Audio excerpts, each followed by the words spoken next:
Hi, welcome to my first video tutorial. My name is Mystery. This tutorial is based on using the VLOOKUP formula in Microsoft Excel. Now what I've done here very quickly is I set up a worksheet and I've put it in two parts. The left hand side is the data I'm going to use to look up, and the right hand side I've set up a very basic sort of form structure. They're just cells merged together and changed to make it look a bit more visually appealing. Now what I've done is, what I want to do rather, is I want to be able to type in ID number here, 1256 for example, and I want it to use the VLOOKUP formulas to populate the name, address and telephone cells here. Right, on the left hand side here is the data. Now this is something we need to understand before we can use the VLOOKUP formula.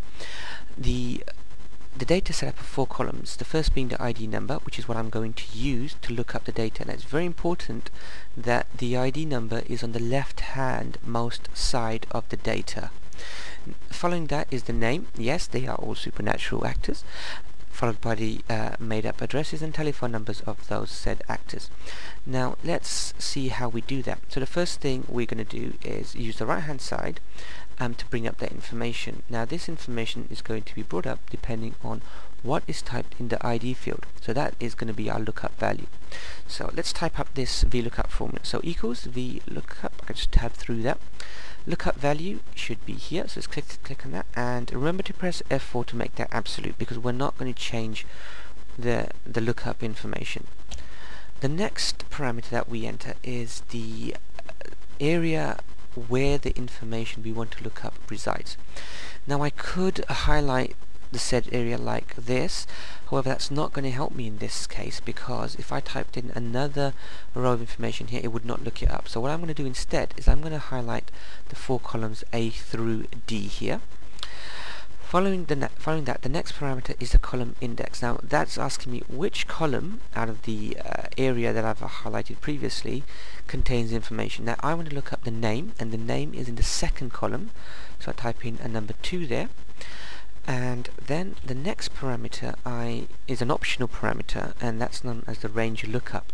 The default value here is true. Now what that means is, if there is no, for example, if I typed in 1257 in the ID and there was no 1257, it would look up the previous entry, so it would bring up the information for 1256.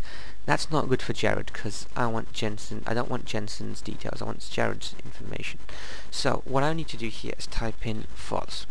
Okay, and there you go, Jensen Ackles has appeared. What I'm going to do very quickly, I'm just going to copy that information and I'm going to paste it into here, because the formula is more or less the same, with the exception of the column index number. The address lives or resides in the third column, not second column, so I'll change to number 3, and I'm going to do the same here. I want the column to be column number 4 with the telephone information address. Telephone information exists, and there you go. Let's see if that works. 1257. Let's try Jared. Well, hey, that works. And let's try Katie. Well, hey, that works. Now let's clear the ID field. What happens? Ugh, that's ugly. I get the hash NAs. Now there's a very simple trick in order to hide these NAs, and that is to bear in mind that a blank ID number is the same as a 0. So I put a 0 in there, and the name, address and telephone details now come as 0.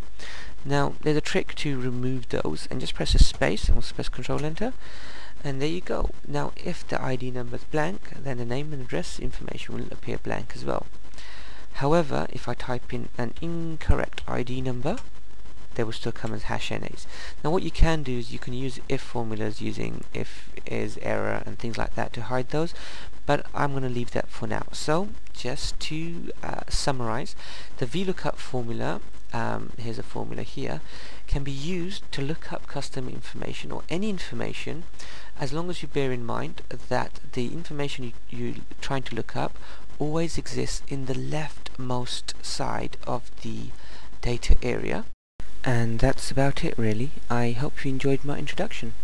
This is Mystery signing out.